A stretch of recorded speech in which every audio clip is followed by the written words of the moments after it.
Bawat kapay ng manok. Ng carrots.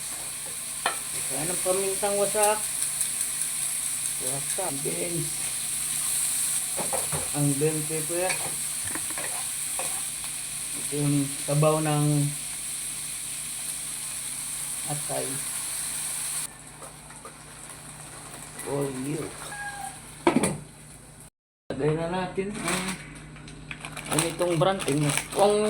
Masarap. Yan, malambot na. Wala pang sahog, masarap na. Na yan. Lagay na natin sa noodles.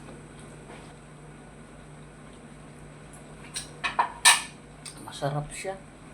Tapos may toppings ako rito.